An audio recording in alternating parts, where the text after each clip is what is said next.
This is iRacing.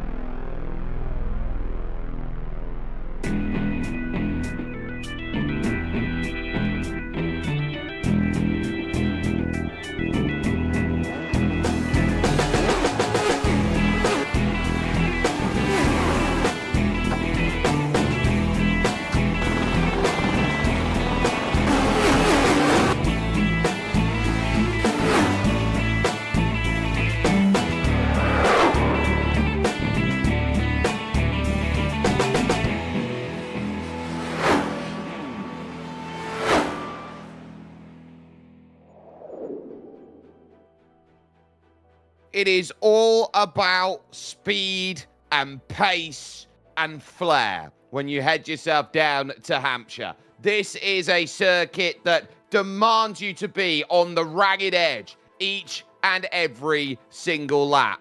If you understand what makes this circuit tick, you know that this is a circuit not to be messed with. If you looked at this one on paper, you'd go, what's the big idea? Welcome to Thruxton with your Lotus 79s in your classic Lotus Grand Prix series here for Season 2 as the second half to home now sets itself into play. My name's Shakespeare. Along with me for today's action is Craig King as Christian Deploy sits in the director's chair. He's using cameras provided by Dougie Beard. But to be said about Thruxton is to understand the lifeblood of English racing circuits. All about precision as well on where to make, not just when you make. Get yourself an understanding of this former airfield with your GSRC track guide. Welcome to Thruxton Circuit. Like many British tracks, it originated as an airfield and turned out to be ideal for motor racing after the war. However, unlike many circuits with those roots, the runways themselves were less of a basis for the layout than the service roads surrounding them. The 3.8 kilometers, or 2.35 miles, is split up by a mere 12 corners, and most are long, fast, flowing turns. Indeed, the only two major braking zones are chicanes added at the start and end of the lap. And even these are distinctly different, with Campbell, Cobb, and Seagrave being more open, while Club is tight and compact. The fast nature and small size means touring cars and lower-level open-wheelers are the main staple of this place, along with the British tradition of motorcycle racing. But notably, Damon Hill once brought his Williams FW15C and set a 57-second lap back in 1993. Sat almost perfectly split between Bristol and London, it's a highly accessible track on the south end of the island. Plus, having been open since 1950, it's garnered a pretty passionate fan base. Joining a slew of UK circuits on iRacing, it will no doubt please sim racers just as much here in the virtual world. A lightning fast circuit with only a couple of chicanes to break it up through Campbell, Cobb and Seagrave, and then that club chicane 10, 11 and 12 in cars as fast as this. Noble, Goodwood, Church, they're all going to be scary corners out here on what is a very, very important circuit in the south of England. Well, they call this the fastest circuit in the UK. Damon Hill managed to get 147 miles an hour. It's about 237. Should be, that's kilometers. I mean, we should be seeing that. And you think that this looks a pretty flat track. You would be right. But those chicanes at Campbell and Cobb, the chicane at Club, and I have seen red flags at races at Club. It is so tight, but you've got to get there, and the sweep of Goodwood and Village will test anybody's ability to get downforce in these cars. The question is, what downforce and what wing will these drivers be running today? Because you want to start to trim the car out a lot more than you would normally on a track this small, because look at it, it's only 2.3 miles long. You shouldn't expect to really be running a very low speed here, but you need to get the speed up, and it's a big split today. Another factor, and I can't believe I'm saying this for 79s, multi-class traffic. You might be getting that today. Well, it's a case of one split, so you'll get drivers who are of all ranges out there and running today, and they'll be setting themselves up knowing that they're going to have to play this one by ear. Let's talk championship standings then as we walk into running here. Aldrius Valenteas has a slender margin right now over Zach Leon Hardy, a 17-point swing after Leon Hardy's struggles over at Montreal. James Barry finds himself in third with Gabri Martinez fourth and Ross Banfield in fifth position. Keep an eye on Jack David Spickett. There have been 3 winners this season. Valenteas has had 2. Leon Hardy has had 2. JDS, the only other driver to have 2, and he's used everything that he's had available to him so far, with Hans Sommer in 7th, Dylan Freckleton in 8th. Cookie Monster Luke Turnerson is 9th as Mickey Friesen rounds out the top 10. But for those below 3,000 iRating, they have the F2 standings to fight for. Yeah, and even though the points difference is quite big here, Diego Mastretta was not the big gainer in points last week. He only lost out 3 points to Craig Sanders, so he still keeps that massive lead of 89 points. Keith Herner as well, just there in third, with Miguel Morland in 5th. Brett Wayland will be in 5th, sorry, Morland in 4th, sorry. Barry West will be in 6th, and Josh Cordell 7th, with Ben Summers 8th. Alex Rask in 9th. Jesse Brannon in 10th. Remember, big split. They're all going to be here today if they're here today.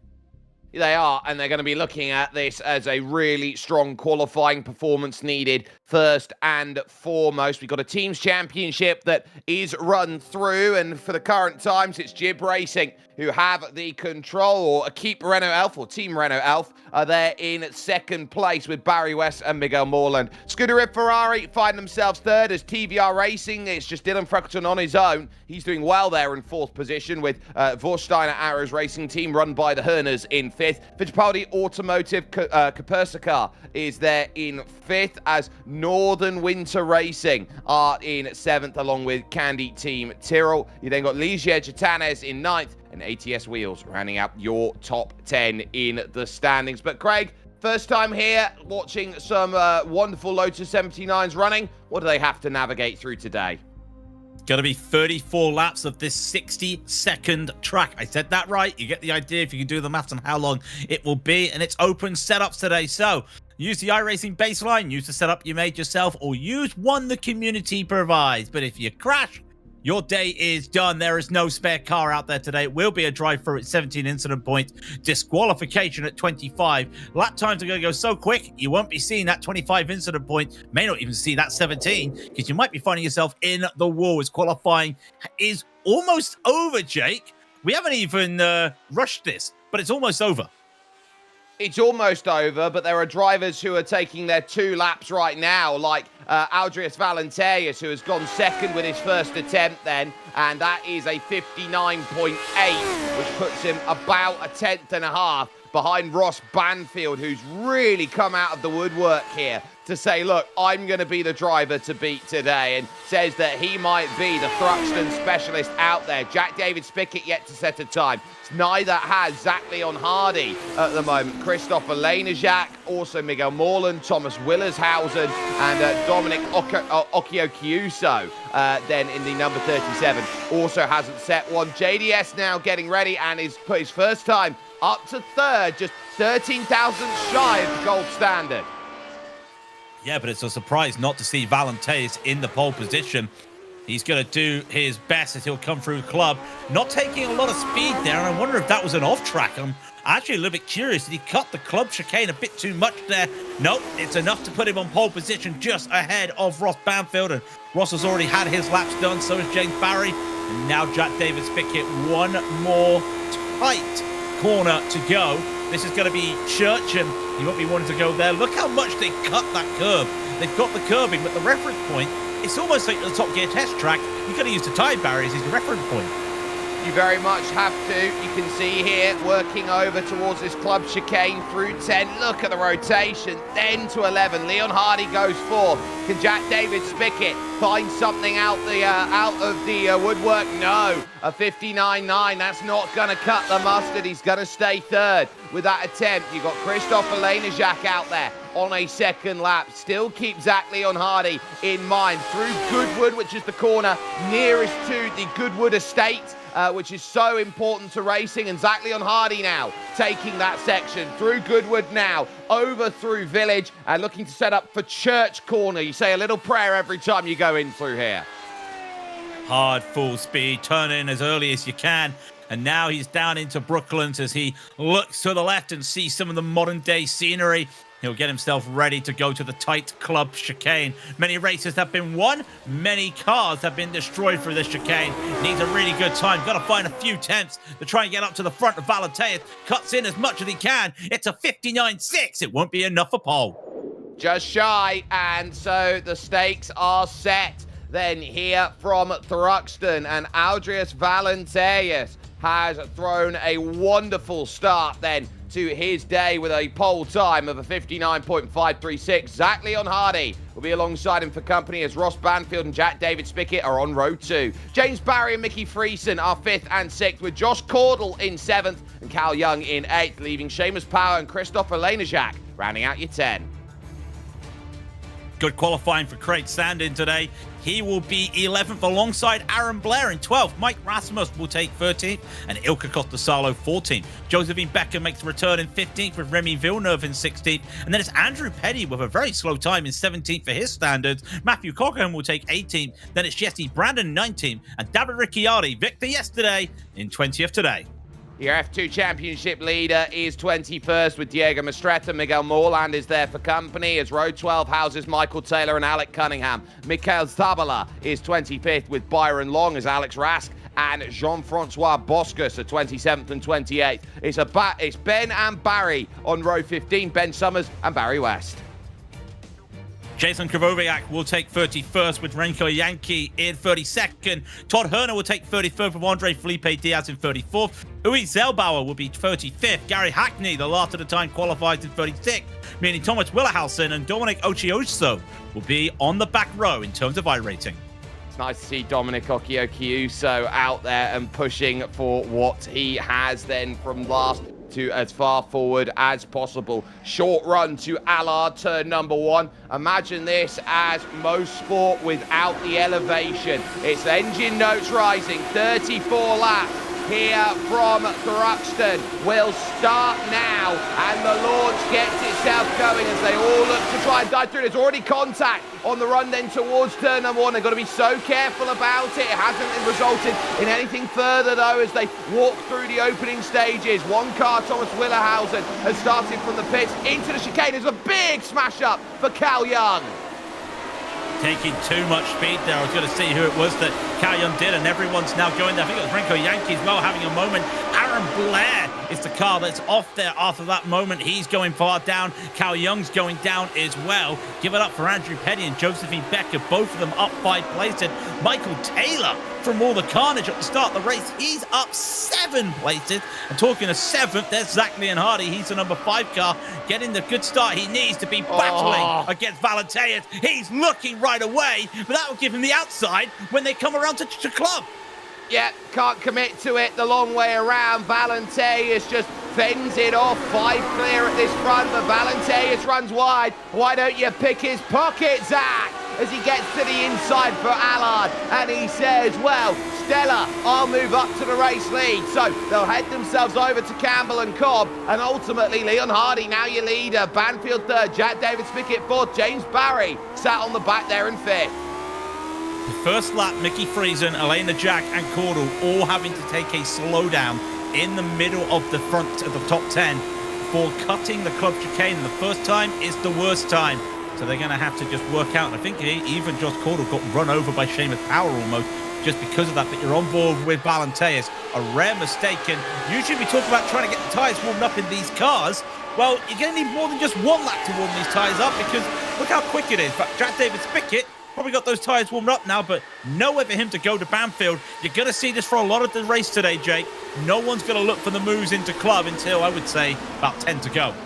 Yeah, it's about finding your chances and just taking what you can, as Ross Banfield now is going to get uber on the aggressive pedal here. Valenteus is going to have to be defensive as it is a fastest lap for Zach Leon Hardy as he sets himself up. Working through Mike Rasmus now through on Josh Cordell, who's going the wrong way at this moment in time. So he's got to be careful here that he doesn't keep being freight trained. He's got to fight now through Seagrave at turn 4. He'll lose the place to Mike Rasmus, and now look at the run for Noble for Andrew Petty. He'll go to the outside. He'll come on the inside over at Goodwood if he can keep the overlap, and he does, and he will take that place away. Using that slipstream that Rasmus was giving, because Rasmus was taking the conventional line, and he pushed Caudle a little bit off that racing line so he could get that slipstream, and he's going to have to struggle now. In fact, Caudle's going backward. Something's not right with Caudle's car, because that car should not be getting caught that easily. It's now in front, Jack David Spickett. You did not just catch a man napping there. I said you would be making a move into club, and he's just mugged Ross Banfield. He will make a move into club. I'm not sure if anyone else will. Leon Hardy, another fastest lap. One car leaving pit lane. There is Thomas Willershausen. Replay then we're going to catch here on screen. This is Aaron Blair on the opening lap, then looking for a brake marker. First real test out there. Gets out on the grass as he locks it up. Cal Young just finds himself wrong place, wrong time, and he gets speared in the side.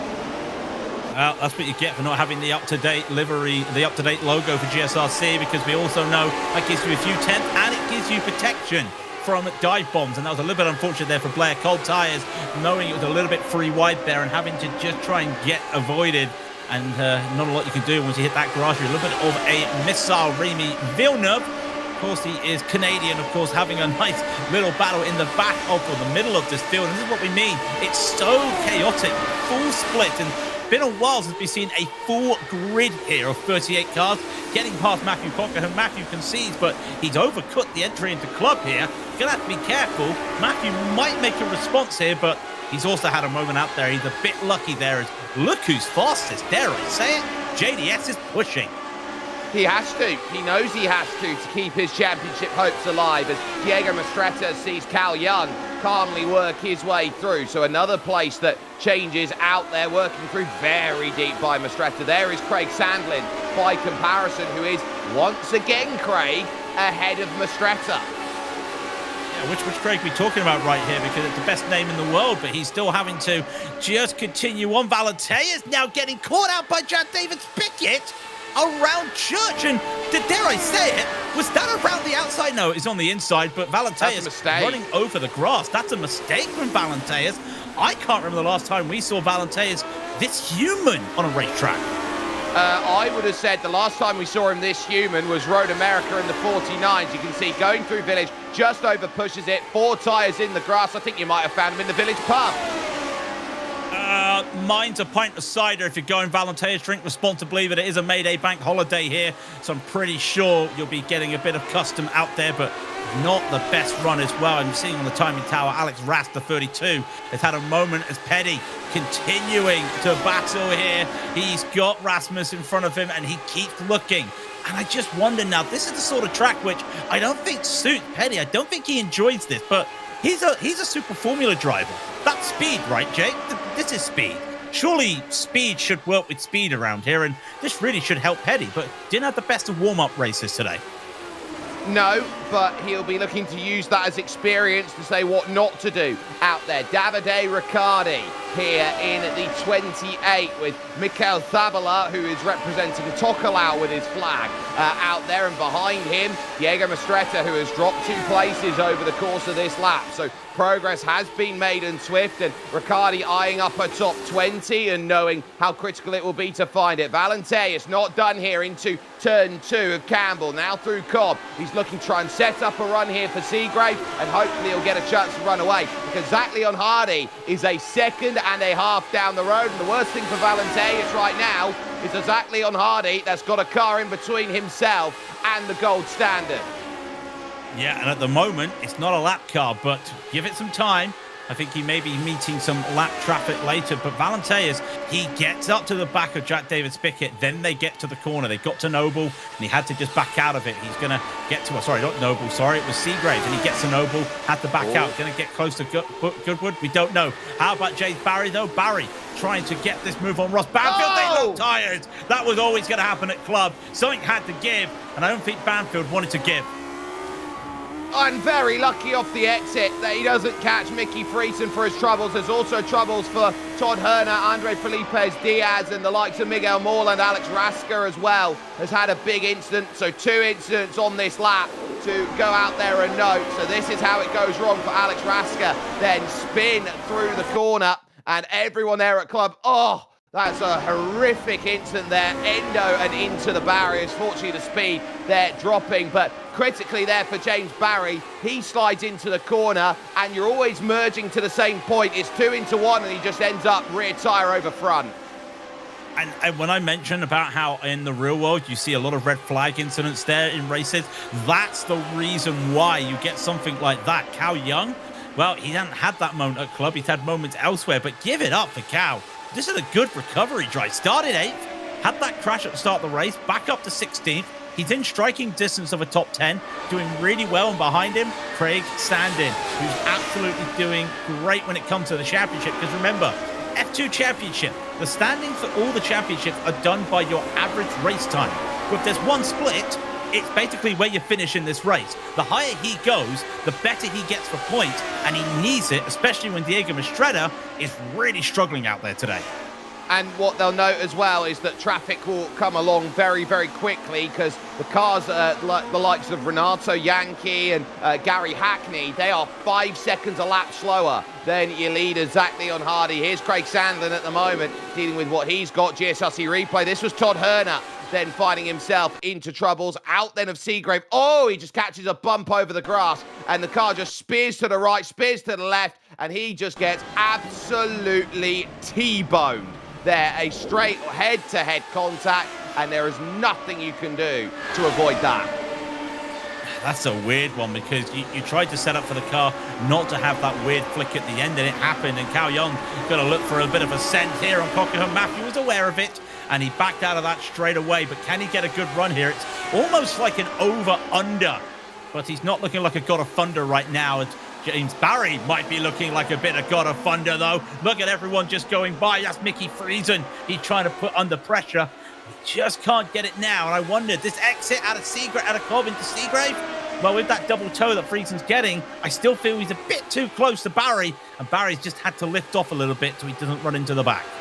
No, takes a more pedestrian line through Goodwood because he's going to get the understeer, and it tells again Christophe Lenajak now is going to try and go to the outside. Figure if he can find a way through. Doesn't look like there's any real big damage here to James Barry at the moment, but it's all about setting and tempering up the run here. Looking to the inside, going to think better of it here is the pole out there as they all set themselves behind Ross Banfield, who is sliding about then through the chicane. And noting here, Zach Leon Hardy, his gap is crawled back in by Jack David Spickett and Aldris Valenteas. You've got right now 3 musketeers at the front of this field as we focus on 5th.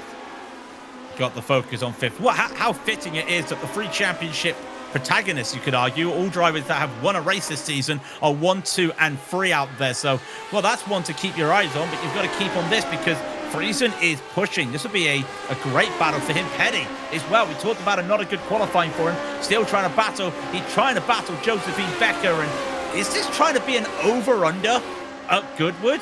I don't think that works, Andrew. I think you got a little bit of understeer there because he's now having to just catch up through Church, and then he won't be able to get a move into club on Josephine Becker.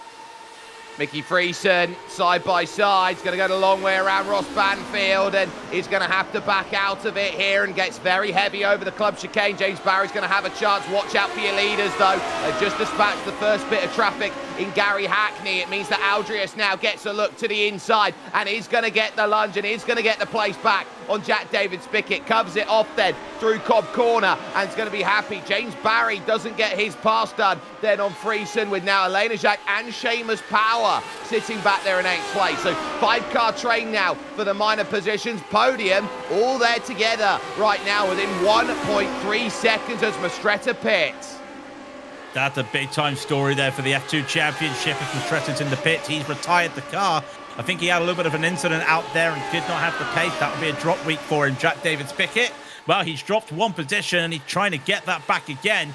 just getting caught out by traffic. And, well, this is the name of the game now, is because of the speed, because of the fact it's a single split, you're going to have very differing speeds here, and the drivers do get out the way. That helps Liam Hardy, but I think Yankee may have caught the wall there, getting out the way. He was desperate to get over to the right-hand side. I think he just about avoided it, but he's done more than enough there to say, look, I'm just getting myself a finish out of here more than anything else. James Barry, still looking uber aggro, looks to the inside. Mickey's going to leave the room, but Mickey's got the inside here. He does into Cobb. He absolutely blocks it up through 3 so he can get the drive for Seagrave at 4. There's smoke over on the right-hand side, though, as they go on by. So that's dramatic then as that's gone through. I'm trying to catch who it was who was off the road, and it was Alex Rasky straight back out the pits. Yeah, must have had a moment of spin. Probably towed because he was looking at the traffic as well, trying to go. We'll see in a minute in the picture-in-picture. I was just trying to see if Barry gets the run here. Here's this replay here. Was it too much? And, well, it was just a round. And I wonder if he went into the pits and accidentally took fresh tyres, and the cold tyres just caught him out there. As I've noticed a lot of different lines through this chicane at the moment, and it's allowed Barry. No, it hasn't allowed Barry. He's got a slowdown. He had such a good run because he had the slowdown and he cut the chicane way too much at club. Basler, you can't do that too much. Now he's going to have to be tactical on how he serves this, and if he can serve it well enough, he knows that he's going to be okay to continue. Now it's served, and Christopher Lenajak here is going to be absolutely all over him like a rash, trying to find a way to go through. Car off in front of Leon Hardy. Off goes Valenteus as Uwe Zielbauer was there off the road, causing distraction in front. You get so tunnel vision that you don't want to get involved. Now JDS is going to pick the run up back. Pepsi Man is going to get that look down the inside. And can he move himself up into second with this? Aldris does not know when to give up, but this time he has to. Let's just see if either of them gets a slowdown out of the club, because that was very aggressive and they both survived that. And now that's twice that Valenteus has lost that position to JDS due to a mistake at almost the same corner, just running a bit too wide there to catch out a few drivers. As now you're seeing right there, Mike Rasmus trying to have a little battle in the background. He's been battling with Josephine Beckett, Ilka Costa-Salo behind them as well, because Rasmus going to try and get this. They almost come together, and around the outside, very brave there was that from Josephine Beckett to defend. It works, but then look at the run though, as Rasmus had a mistake on the exit. Yeah, struggled there on the exit of Cobb, trying to get a massive over-under, and then there's nothing left for Seagrave corner, just catching Wiggles, so Cordell and Cotasalo both jump through. Valenteus is not done. He wants moves, he wants pass, and JDS lets him have it. Going into the club chicane as now James Barry again gets himself to the inside. This time he won't be argued, and he can have the Pamplona moment now as he will look to chase back down Ross Banfield, who he tangled with earlier. And he actually gets a good run as well, so Friesen can't respond to that. And I just saw Leon Hardy having a little bit of an invalid lap there, so I don't know if he caught a slowdown at the club chicane. You can't see it as Barry was getting run over the back of Mickey Friesen there and carrying a lot of speed. Looks like a slowdown. Into Campbell and Corbin. Who was that you said had a slowdown? Was it definitely Leon Hardy with a slowdown? He was at 1.6 over the line. The gap's now 0.8. That's a slowdown all day long, twice on Sunday. Well, there we go, and that actually brought Valenteus back into it. And I think the last thing that Leon Hardy wants to see is that maroon car or red car behind him in Leon Hardy. But right now, lap traffic gonna put his shoes, and that's a big moment there. How nobody else got caught up. Jason Kukoviak gets angry on the radio, says, I'm pulling right. But, you can't leave the door open. It's so quick through Church as you go through there as a corner. James Barry sees gap on inside. He goes for gap on inside. That's all on Jason Kukoviak. I'm sorry. Don't care what you're saying out there over on the radio. That is just a wrong move every single day of the week, and traffic has not played ball for it. Elena Jack now up into 6th position, and Mickey Friesen finds himself in 5th, fighting these two behind. Jake, I'm going to tell you, I don't have voice chat on. And with no offense there, not everyone has voice chat, not everyone has chat on. You've got to be predictable. He saw the gap there and he thought the car was pulling over away from the racing line, and he had to go for this. Let's look at the replay. I know he's saying go right, but I'm not going to hear go right if I've not got it on. We're going to see on board with Mickey Friesen. Just look at this. How is he meant to know that car's going wide and then just come straight back in? That's big-time mistake and a big-time save from Friesen, but I'm sorry. We have to say it. Saying where you've got to go, you don't tell where the driver goes. The driver gets around you. Yeah, they have to decide the line. If you leave the door open, it's there. And speaking of doors open, Elena Jack upside down and over. He gets tipped by Mickey Friesen, and Elena Jack is out. Oh, and I thought he might have even just got flipped back over again, but he does not. They tried to fight into the club chicane there, and it just was never going to work. Elena Jack is out now, and that's a big-time moment there. That's brought everybody up. Petty's up 10 positions now. Becker's up 7. Cotasalo's up 5. Rassman's up 3 as well. Everybody near the front of the back of that top 10 is just struggling as we've got another replay as we look at these guys heading on as well. And this is a moment here with James Barry. Watch this. Where are you meant to go when you see this again? The door's been left open there. You can't. That's not the racing line. How are you meant to see that? How are you supposed to go around the outside and not sacrifice the speed either? You have to understand the way that a racing driver is always going to try and take the path of least resistance. You left the door open with the way that you were moving across, and if you're going to move across like that, you have to do so at the end of the straight. Barry committed, looking to try and get on by, and you can't just keep pinning it over to the right. Valenteus has done very well to get back to Zach Leon Hardy here, but these three musketeers are going for it. Is there going to be a look at turn 4 at Seagrave? No, it was close by Valenteus. Not quite there. Now they've got to get by Byron Long and Thomas Willershausen, as here's Jack David Spickett's view here through Noble and over to Goodwood. Let's see if there's going to be a move here this time, and I don't think there will, but different lines being taken there out of Campbell and Cobb into Seagrave. You could see that it was almost Zach taking, I don't know if it was a mistake or how he was trying to take that move. He was trying to go for a later turn in at Cobb to open up at Seagrave, and it did work for him, albeit I don't know if that was on purpose. So you've got these three now battling on. Jack's just going to wait it, and look how early he broke compared to the other two, because he wants to try and make sure he gets a good run here. It's not worked for him. He slid way too much over the club chicane curves, and I do wonder what his plan is. I think he might be a little bit too passive here, because Valenteus has got the run.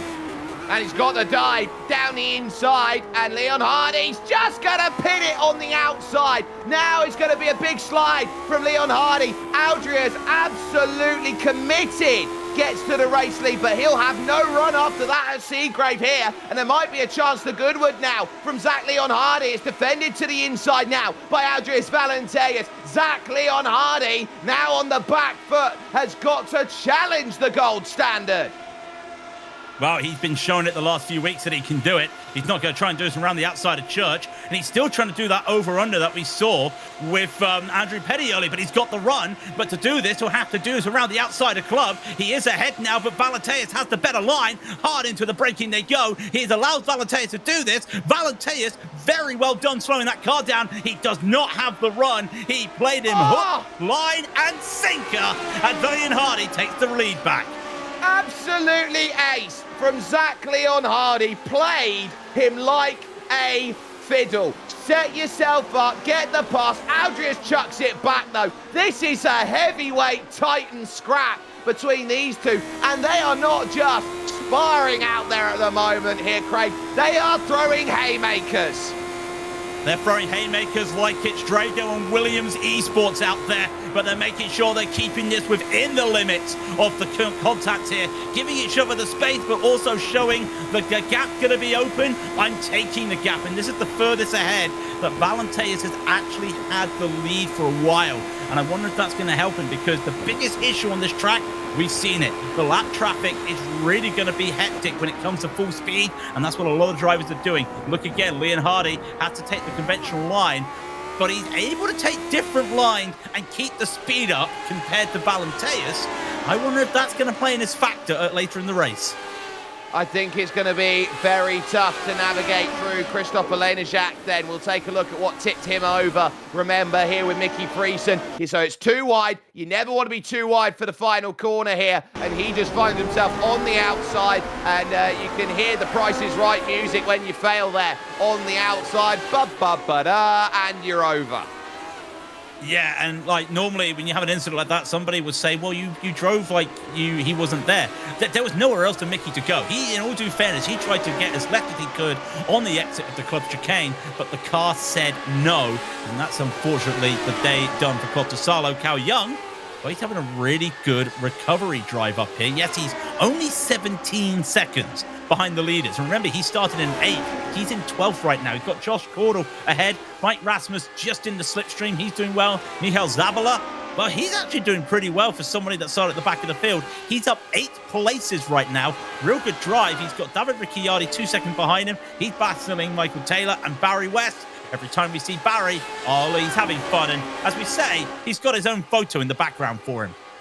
Yeah, he actually messaged me yesterday, last week and said, I am going to confirm that is a picture of Nigel Mansell behind. And I say, no, that is a picture of you in your youth out there, pretty much going forward. Barry is doing a wonderful, wonderful job out there in the number 22, in P22. And it's just showing that it's great to see him back out there racing and just doing everything he can to just give this race what he can go out there. This is one where you sit down, you realise after it, how many laps have I done? And even if you're doing it on your own, it's a bucket of sweat and it's troubles for Jack David Spickett now, as he had a massive off at Church, then that's dropped him from the leaders.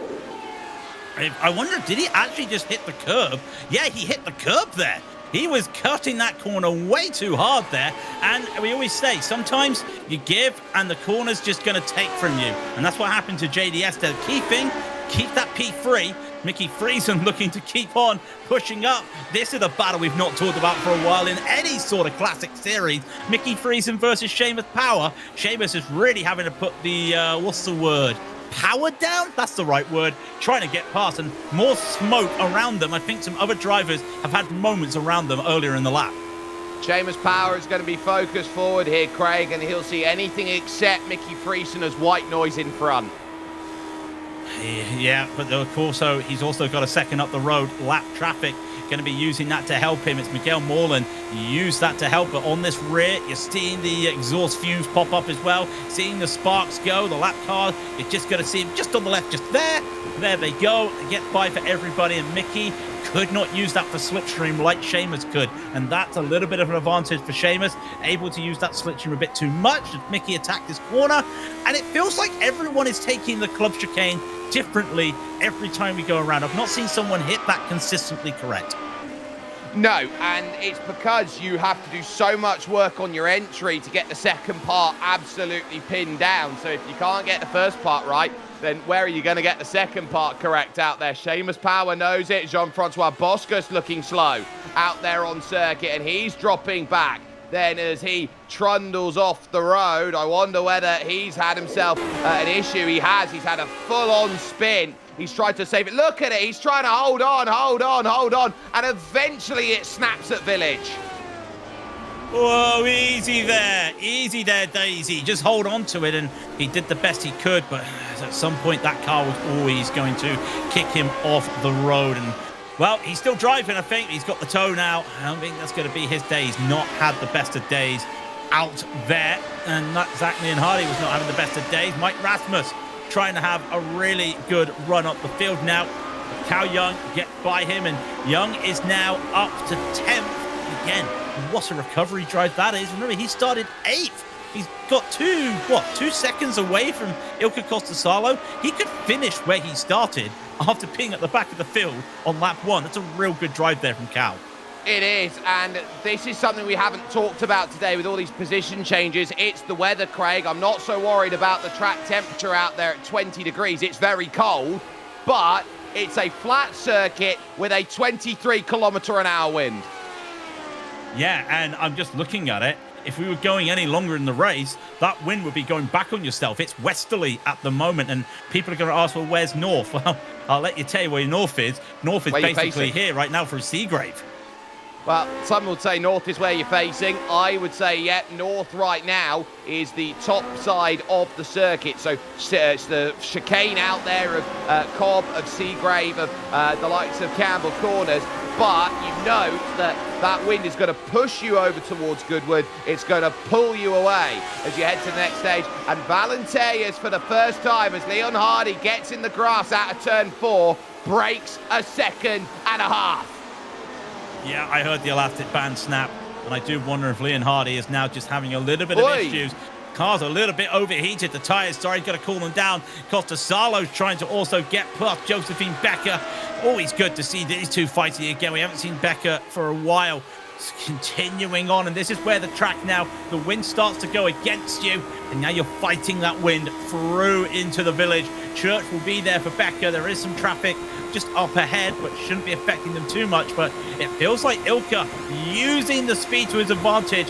Josephine doesn't have a lot to fight here. She's just going to stick it to the normal racing line. And if Ilka Costasalo wants to get the move done, he's going to have to make sure he does it with no issues. Comes into club. Very tight line. Does Becca have a response here? She had to slow down. Yeah, but it's a little pushy from Costasalo. Doesn't get clear out there, so still has to be alert here through Allard and over towards the next corners out here of Campbell and Cobb, with traffic there of Gary Hackney just out of the pits. Try and work through, gets to the inside, no worries there. And look at Josephine Becker, she really attacks there through Cobb. This gives Seagrave a wonderful chance out there to say, look, I'm pushing, I'm making this happen. Cal Young's joined the party here, has a chance to get back to an even par for the day with 7 laps to go. And so notes here over the top, that's slightly wide by Josephine Becker. And now into Village you go. There's a camera installed normally in at that curve. If you touch it, you can pretty much say bye-bye to your day. Now here comes the run. Becker to the right. It's Valenteas, the fastest lap of the race. But this is where the move's going to have to be committed, and it's got. I just want to watch her. She's got the speed because she was very squirrely on the brakes, and she's going to have to just get this run now down. It's a good response from Costasalo, but it might be all for naught as they come out of Allard, and there's going to be no overlap when they head to the Campbell-Cobb complex. So real good move there. Really aggressive braking late there from Becker to solidify that move, but it puts Costasalo right in Cal Young's grasp, and right behind Young is Mike Rasmus. So if you had that moment, and I'll tell you what, Becker's had another moment coming out of Seagrave. This could be Costasalo having a go, but best thing for Becker right now is Zabala's in the picture. She's got a little bit of slipstream from the lap car of Todd Herner. Yeah, so that will help, but now it will hinder as you head over to the next section. Herner's got to get on the brakes. 4 go flying on by him. Rasmus looks like Cal Young is the one who's going to have to defend here. Rasmus chases him all the way through Brooklands to the right-hand side. Costasalo thinks about the outside, lifts off of it here, but they're going to be almost too wide. But Cal Young gets it sorted over Mike Rasmus, who decides, I don't need to go that risky this late in the race yet. He'll have more time to do so, and noting as well, Seamus Power not fully clear either of Mickey Friesen. And that's the first battle at the top of the field, because everyone has, well, Valenteas has checked out now. He's got that lead away from Leon Hardy, and there's nothing more that Zach can do out there. And I can't believe we were seeing Noah's Ark going into clubbers. Michal Zavala still trying to make more spots up. It's rare to see someone 17th in a Lotus 79 and say that they're up 8 places because of just how big this field is today. But he's doing a good job. Ricciardi's behind him. Michael Taylor's in front.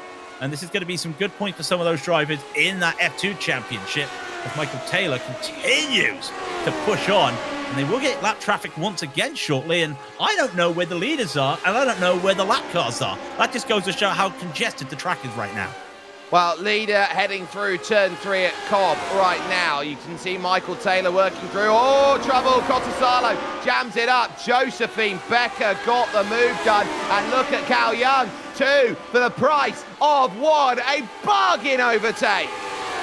Well, you buy one, you get one free, and he managed to pick up the pieces, and he's back to where he started.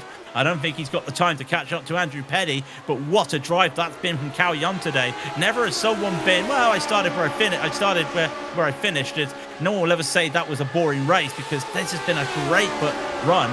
Got to make it solid, though. He's got to make sure he pulls away from Josephine Becker, but every mistake Becker makes, Rasmus is going to catch. Costasalo's out of place a little bit here, and speed is the name of the game. No traffic around him, and I wouldn't be surprised if these guys don't hit any more lap traffic for the rest of the race. Caudle. Josh Caudle that's a grass, that's a racetrack. He's gone a little bit wide there. That's Church Corner for you, just ragging along at it and then just seeing it snap around the wrong way. In fact, I'll correct myself, that was done through Goodwood just before reaching that corner there of Church. So Josh Cordell really struggling out there after a great qualifying. He now finds himself in the clutches of Craig Sandlin out there in a battle, and these two, believe it or not, are fighting for victory honours along with Remy Villeneuve for F2. Yeah, great result that would be for both of them, because you've got Diego Mastretta, who retired the car earlier after having an incident-filled start to the race. So this is big when it comes to the point, because Mastretta will not be able to add another 60-point win for him today, because that's basically all he's been doing for the last 4 weeks is 60 points.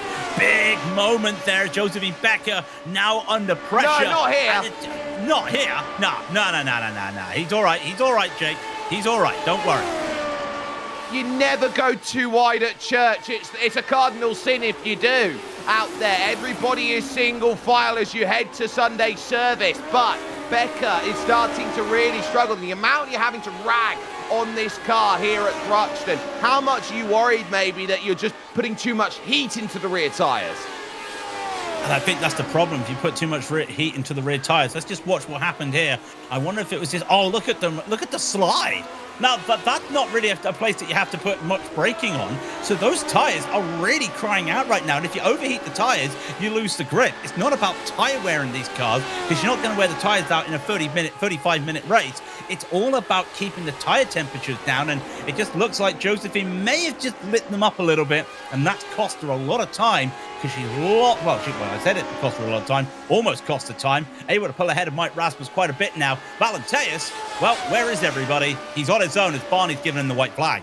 3.5 seconds, the margin at the front, and the gold standard proving why he is a very tough customer to go out there and battle with. He knew that here today, Zach Leon Hardy would give him a scrap. So too with Jack David Spickett. He had to really dig down deep to find the ways to get that position into play. A major duel of the fate between two drivers who will be going out at it for the title against him. He will run through Church Corner, and note he'll only have one final chicane. Be noting of the fact that a slowdown penalty coming to the line is going to add you an extra 35, so he's just got to hit his marks one final time for a third win this season. Aldrias Valenteus just simply cannot put a foot wrong here today. A lovely win here from Thruxton. Leon Hardy second best, but knowing that he gave it everything and he left it all on the table to say, I'm close.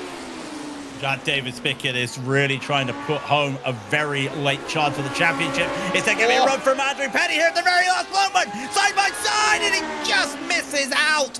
Just so close on Mickey Friesen there. 400ths was the gap between those two, and that was a bit of heart-in-the-mouth moment for Mickey. Definitely didn't want to see that at the last moment. No, he didn't want that scrap over towards the line. That could have been disaster, and there is a slowdown then for Matthew Cockerham as he tries to get that serve before the line. And so you're seeing more and more of these drivers looking to push here. Michael Taylor in 18th place he'll take out there, and the last car will be Jesse Brannon over the line as Uwe Zilbauer is going to go for a slide then and pretty much sum up a day of struggles for some on what is a 38-car field that will only see half of the field on the leading lap by the time it is all said and sorted. Aldrias Valenteus, 34 minutes, 37 seconds, a margin of victory of 4.3 over Zach Leon Hardy, with Jack David Spickett then behind in third. Ross Banfield would get a lonely fourth after contact that he had earlier on in the race, as Seamus Power would be fifth, and Mickey Friesen in sixth place, just beats out by 400ths over Andrew Petty. Cal Young is eighth ahead of Josephine Becker. Your top 10 rounded out by Mike Rasmus. And then we get to in 11th, Ilka Cotasalo, and Remy Villeneuve will go up 4 places into 12th, and Josh Cordell fell down 6 places to take 13th. Craig Sandin also fell. He'll be 14th. Interesting points there for the F2 Championship. Matthew Cockerham will be 15th, and up 9 for Michal Zabala David Ricciardi will go into 17th, and Michael Taylor up 18th, and Jesse Brannon, last car on the lead lap, 19th, and finished and started where they were. Ben Summers rounds up your top 20 in 20th.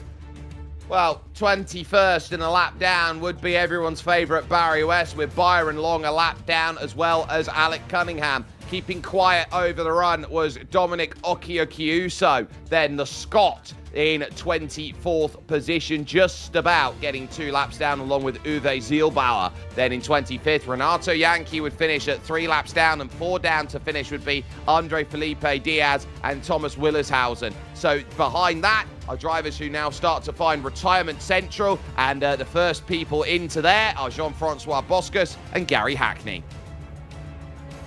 And then we do get the earlier retirements, as Todd Herner will be 31st. Miguel Morland will take 37th. Christopher Leinajak, 33rd, or EE, because he was up on his upside down. James Barry will be 34th. Jason Krovoviak will take 35th. Diego Mistretta retired in 36th. Alex Rask will take 37th. And Aaron Blair, after the first lap, retired first in 38th. That just shows you how much of a battleground that they have all look to set themselves up with here today at Thruxton. And a race, really, Craig, that when you put it up on the table and say, this is how hard we're going to have to battle for it, Thruxton forces you to race differently. It forces you to race aggressive, and is another character of the British racing scene in terms of circuits that makes you think differently to all the others.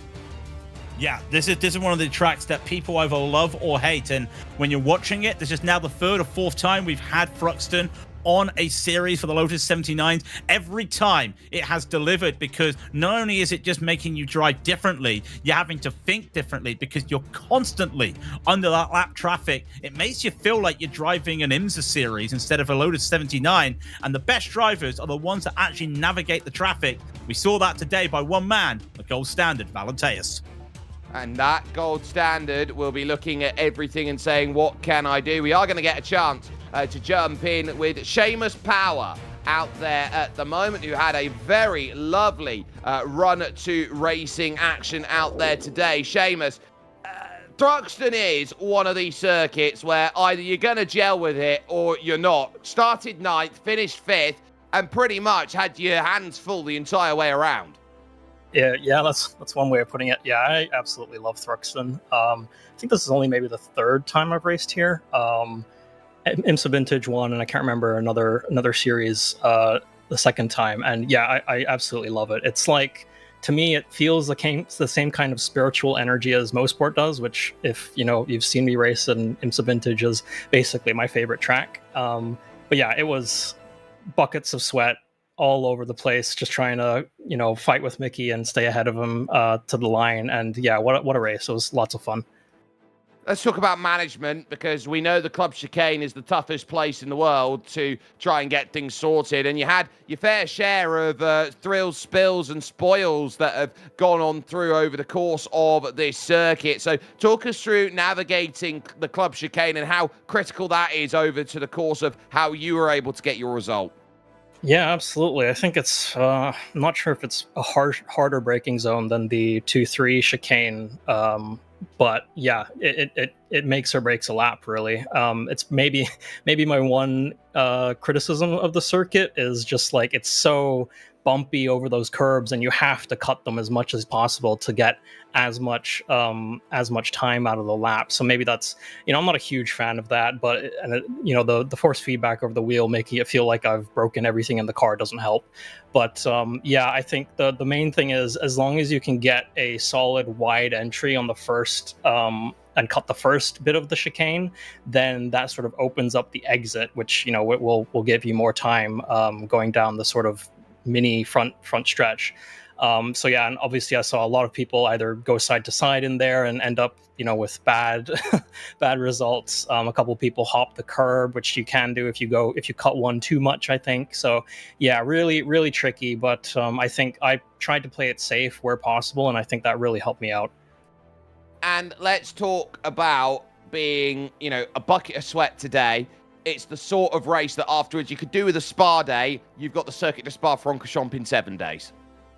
Yeah, absolutely. Yeah, I'll try and do Spa. I think I'm only kind of in and out of the 79s, thanks to mostly just kind of being busy on the weekends. But yeah, Spa should be a fun time. I'm sure. I probably don't have nearly as much pace on that track compared to here, just given these sort of fast tracks seems to gel with me a lot more. But I'm sure it'll be a good race, and I'm sure it'll be a fantastic broadcast as always. We'll wish you the best of luck then for next time out. Seamus Power joining us, getting a top 5 result. Craig, it's your good old friend Barry West. Yeah, you got Barry out here today. Barry, it looked like it was a little bit of a challenge out there today. Not just racing people. Looked like you were having to get out of the way of people, because this is a tough track for a big split out there on such a quick track. Yes, it was. I was closing Ben down, and then the leaders caught me, and it seemed to be all at the wrong places. But yeah, that's how it goes, I suppose. Couldn't hold them up. I hope I didn't hold them up anything, but I'd overheated the front tyres earlier on, I think, and I was trying to cool them down a bit to have a little onslaught towards the end, but not to be. But yeah, it's good fun. I like this track, but if you don't get a good qualifying position, you're toast, really. Everything comes down to qualifying here in the club chicane. I didn't watch, but I think everyone must have had at least one slowdown there today. Did you find it a little bit tricky at the club chicane out there? Yeah, it's difficult to know how much to take, and I did get one slowdown. I think they should make it more severe, really, because you can just lift and you lose the slowdown, so you can keep the car behind. Well, you shouldn't be able to do that. You should have to lose the place, really. Not that I had to slow down when there was a car behind. It's just a complete mistake of mine. But yeah, it was it's tricky. But then again, there's not, you just it's just a lot of foot to the floor a lot of the time. I think it's more tricky on the fast sweepers if you go and get the line right. And at the beginning, it was I think I took Jason. Right, is it Church? Right over the far side by where you turn right on the fast straight, and there's a Marshall's post, and he's obviously had some damage. So I to stay behind him, but then Byron was catching me up. So yeah, it was pretty good race. Pity we got lapped, but yeah, one of those things. I mean, I think I started back at the chicane. Yeah, I was going to say, when you're going to field this big, you're going to have to navigate that chicane once more than everybody else. Barry, are we going to have to let you go quickly? We look forward to seeing you hopefully at Spa next week, from one fast track in the UK to a fast track in Belgium Hills. We look forward to seeing you next week. Great. Cheers. Thank you, guys. Barry West finishing 21st today, Jake, and always nice to get our legendary man with the Nigel Mansell photo beside him. It always is. Thank you so much, everyone who's had a chance to jump in and see with us, because in 7 days' time, we're due for a Spa day, and we are going to get one here in the Classics, because we note here that at 4:30 UTC on May 10th, it's the Classic pits being used, which means we are not starting at the Grand Prix La Source Hairpin. We start with Eau Rouge and Radion, and that's going to be huge as part of a Genesis Extreme production, and as well the extra races we got coming up for you over this next week, because another week has been chalked up in the books. On Monday night, Tuesday morning, wherever you are in the world, we'll be over at Miami for the Porsche Owners Club, as they will look to tackle on their action for the Skip Barber Race Series. We'll be on the Roval at Charlotte Motor Speedway, as they will look to try and give themselves as much drive as possible for the banking on what has been a very, very big shootout all season long. Then, with Grand Prix Legends and IMSA Vintage, it's Aussie Saturday that we sit ourselves with, as Adelaide will take its hold in the Grand Prix Legends, and IMSA Vintage will head to the fabled mountain of Mount Panorama, Bathurst. From the entire team that has brought this show over to you, from Craig King alongside me, Christian Deploy, who's on the director's chair, the cameras that are provided by Dougie Beard, my name is Jake Sperry. There had to be a way to split the deadlock between three absolutely ace Lotus 79 wheelers here at Thruxton, between Jack Davis Pickett and Zach Leon Hardy. They know the small mistakes they made today just about inch away from what is wanted from the close here from this Thruxton circuit. But walking out of Hampshire with a smile that is beaming wide is Andretti Valenteus. He will head to the Belgian Ardennes with a responsibility to say he is the classics equivalent of Tadej Pogacar, and at a circuit that knows Liège-Bastogne-Liège all too well, it's Andretti Valenteus who commands championship lead as we will go to the Circuit de Spa-Francorchamps in 7.